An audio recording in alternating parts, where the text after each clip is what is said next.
1장 항구의 화가. 강릉 항구의 낡은 건물 2층, 바다가 내려다 보이는 작은 화실에서 윤태석은 캠퍼스 앞에 서 있었다.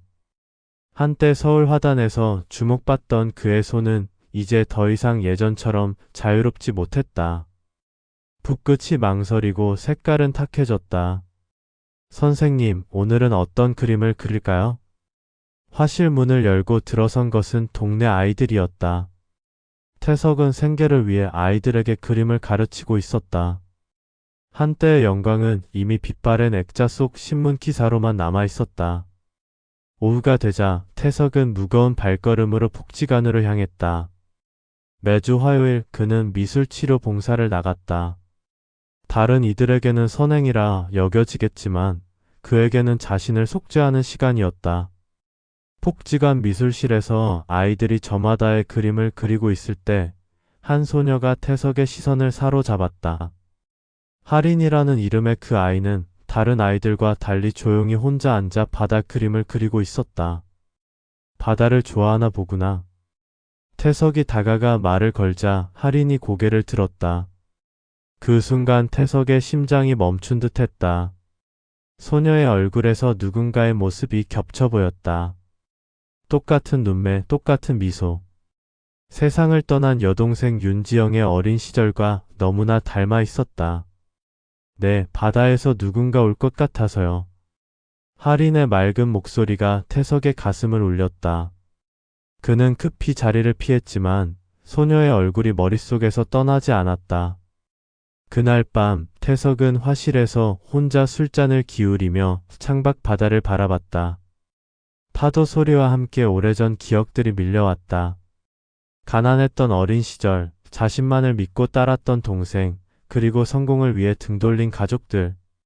모든 것을 버리고 서울로 향했던 그 순간부터 그의 인생은 돌이킬 수 없는 길로 접어들었다. 2장. 지워버린 과거. 할인의 얼굴이 머릿속에서 떠나지 않던 태석은 결국 오래 봉인해둔 서랍을 열었다. 먼지가 쌓인 사진첩과 편지들, 그리고 낡은 스케치북이 나왔다. 스케치북 첫 장에는 어린 여동생 지영이 그려져 있었다. 태석과 지영 남매는 강릉의 가난한 어촌 마을에서 태어났다. 아버지는 일찍 바다에서 사고로 세상을 떠났고 어머니는 남의 집 일을 하며 근근히 생계를 이어갔다. 5살 터울인 지영은 항상 오빠를 따랐고 태석 또한 동생을 끔찍이 아꼈다. 오빠, 언젠가 유명한 화가가 되면 나도 서울에 데려가 줄 거야? 중학생이던 지영이 태석의 그림을 보며 눈을 반짝이던 모습이 떠올랐다. 그때 태석은 주저없이 고개를 끄덕였었다. 하지만 그 약속은 지켜지지 않았다. 고등학교를 졸업한 태석은 장학금을 받아 서울의 미술대학에 진학했다. 처음에는 고향 소식을 챙기며 어머니와 지영에게 생활비도 보냈다. 하지만 서울 생활이 길어지고 화단에서 인정받기 시작하면서 태석의 마음은 변했다. 대학 동기들은 모두 부유한 집안 출신이었다. 그들의 세련된 대화와 문화적 배경의 열등감을 느낀 태석은 점차 자신의 출신을 숨기기 시작했다. 가난한 어촌마을 출신이라는 사실이 부끄러웠고 가족들과의 연락도 소원해졌다. 태석아, 지영이가 고등학교 졸업했다. 미술 공부를 하고 싶어 하는데. 어머니의 전화를 받은 것은 태석이 첫 개인전을 준비하던 때였다. 하지만 그는 차가운 목소리로 답했다. 어머니, 저도 지금 바빠요. 지영이한테는 현실적으로 생각하라고 하세요. 그날 이후 태석은 고향 전화를 받지 않았다. 성공에 대한 욕망이 가족에 대한 정을 삼켜버렸다. 몇 년 후 그의 작품들이 높은 가격에 팔리고 미술계에서 주목받는 신예로 떠올랐을 때 고향은 이미 그에게 지워버리고 싶은 과거가 되어 있었다. 그러던 어느 날 오랜 침묵을 깨고 걸려온 전화 한 통. 낯선 목소리가 전한 소식은 청천벽력이었다. 지영씨가 세상을 떠났습니다. 태석은 그제야 동생이 오랫동안 투병 생활을 했고 홀로 그 고통을 견뎌냈다는 사실을 알게 되었다. 장례식장에서 만난 지영의 모습은 너무나 초라했다. 오빠를 그리워하며 홀로 세상과 싸우다 지친 26의 여인이었다. 그날 태석의 세상이 무너져 내렸다. 3장 밝혀지는 진실. 할인과의 만남 이후 태석은 자꾸만 소녀가 궁금해졌다. 복지관에 가는 날이면 유난히 마음이 무거웠지만 동시에 설레기도 했다. 마치 동생을 다시 만나는 것 같은 묘한 감정이었다. 할인아, 부모님은 어디 계시니? 어느 날 태석이 조심스럽게 물었다. 할인은 잠시 붓을 멈추고 말했다. 엄마만 있어요. 아빠는 제가 태어나기 전에 하늘나라로 가셨대요. 엄마가 혼자 저를 키우고 있어요. 엄마는 어떤 일을 하시니? 카페에서 일해요.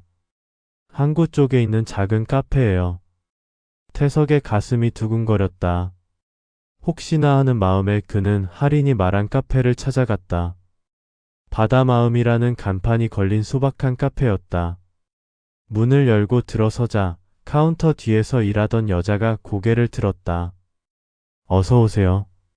그 여자의 얼굴을 본 순간 태석은 숨이 막혔다. 수정이었다. 지영의 고등학교 동창이자 가장 친한 친구였던 김수정이 거기 있었다. 태석. 오빠? 수정도 태석을 알아봤다. 그녀의 눈에 눈물이 고였다.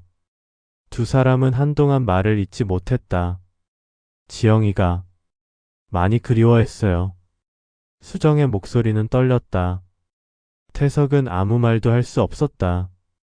할인이를 어떻게 아세요? 복지관에서 봉사활동을 하다가 만났어요. 수정은 깊은 한숨을 쉬었다. 그 아이가 지영이 딸이에요. 태석의 머릿속이 하얘졌다. 지영이가 22살 때 임신했어요. 아이 아버지는 책임지지 않았고 지영이는 혼자 아이를 낳기로 했어요. 하지만 출산 직후 몸이 너무 안 좋아졌죠. 수정은 눈물을 닦으며 계속했다. 지영이는 오빠를 끝까지 찾고 싶어 했어요. 할인이에게 삼촌이 있다는 걸 꼭 알려주고 싶다고. 하지만 연락처를 알 수가 없었어요. 그렇게 3년을 버티다가 태석의 다리에 힘이 빠졌다. 할인이 자신의 조카딸이라니. 지영이 홀로 아이를 키우며 고통받았다니. 지영이가 돌아가기 전에 저에게 부탁했어요. 언젠가 오빠를 만나게 되면 할인이가 오빠의 조카라는 걸 꼭 알려달라고요. 그리고 수정이 잠시 말을 멈췄다. 오빠가 할인이를 사랑해줬으면 좋겠다고 했어요. 그날 밤 태석은 화실에서 혼자 울었다. 동생이 남긴 아이, 자신의 조카를 모른 채 지나쳤던 시간들이 너무나 미안했다. 할인의 맑은 눈빛이 지영의 눈빛과 겹쳐 보였고 그는 자신이 얼마나 큰 죄를 지었는지 깨달았다. 지영아, 미안하다. 정말 미안하다. 4장 흔들리는 화가. 진실을 알게 된 후 태석은 며칠 동안 화실에서 나오지 않았다. 캠퍼스 앞에 앉아도 손이 떨려 붓을 잡을 수 없었다. 자신이 그림을 그릴 자격이 있는지 의문이 들었다. 가족을 버린 자가, 동생의 죽음도 모른 채 살던 자가 어떻게 아름다운 것을 그릴 수 있단 말인가? 선생님, 왜 안 나와요? 문 밖에서 들리는 아이들의 목소리도 괴로울 뿐이었다. 태석은 미술학원 문에 잠시 휴원 안내문을 붙였다. 복지관 봉사도 중단했다. 모든 것을 내려놓고 싶었다. 일주일째 되던 날 화실 문을 두드리는 소리가 났다. 선생님, 저예요. 할인이요. 태석은 몸을 움츠렸다. 차마 문을 열 수가 없었다. 하지만 할인은 포기하지 않았다. 선생님, 저 기다릴게요. 여기서 그림 그리고 있을게요. 문틈으로 보니 할인이 복도에 앉아 스케치북에 그림을 그리고 있었다. 몇 시간이 지나도 소녀는 그 자리를 떠나지 않았다. 결국 태석이 문을 열었다. 할인아. 선생님, 왜 이렇게 슬퍼 보여요? 할인의 순진한 질문에 태석의 가슴이 미어졌다. 이 아이는 자신이 누구인지도 모른 채 걱정하고 있었다. 선생님, 제가 뭔가 잘못했나요? 엄마가 그러는데 가끔 어른들이 슬플 때는 혼자 있고 싶어 한다고 했어요. 하지만 저는 선생님이 슬플 때 옆에 있어주고 싶어요. 태석은 무릎을 꿇고 할인과 눈높이를 맞췄다. 할인아, 혹시 내 엄마가 지영이라는 분에 대해 이야기한 적 있니? 네, 엄마의 가장 친한 친구였다고 들었어요. 제가 태어나기 전에 하늘나라로 가셨는데 저를 많이 사랑해 주셨대요. 할인이 환하게 웃으며 말했다. 엄마가 그랬어요. 지영 이모가 저에게 선물을 하나 남겨뒀다고 했어요. 언젠가 꼭 만나게 될 거라고 했어요. 무슨 선물? 삼촌이요. 지영 이모의 오빠인 삼촌을 꼭 만나게 될 거라고 했어요. 그 삼촌이 저를 많이 사랑해 줄 거라고 했어요. 태석의 눈에서 눈물이 흘러내렸다. 지영이 마지막까지 자신을 믿었구나. 할인에게 삼촌이 있다는 희망을 심어줬구나. 할인아, 선생님 왜 우세요? 혹시 제가 찾는 그 삼촌을 아세요? 할인의 맑은 눈동자가 태석을 바라봤다. 태석은 떨리는 손으로 소녀의 머리를 쓰다듬었다. 할인아, 내가. 그때 할인이 태석의 손을 꼭 잡았다. 선생님도 그림을 그려요. 지영 이모도 그림을 좋아했다고 엄마가 그랬어요. 선생님이 그린 바다 그림을 보면 왠지 이모가 거기 있을 것 같아요. 그 순간 태석은 깨달았다. 지영이 자신에게 할인을 맡긴 이유를 그림을 통해 서로를 이해하고 사랑을 전하라는 뜻이었음을. 5장 새로운 그림. 할인아, 삼촌이 여기 있다. 태석은 떨리는 목소리로 고백했다. 할인의 눈이 동그래졌다. 정말요? 선생님이 제 삼촌이에요? 그래, 지영이는 내 엄마가 아니라 삼촌의 여동생이었단다. 할인은 잠시 놀란 표정을 지었지만 곧 환한 미소를 지었다. 그럼 엄마 말이 맞았네요. 정말 만나게 됐어요.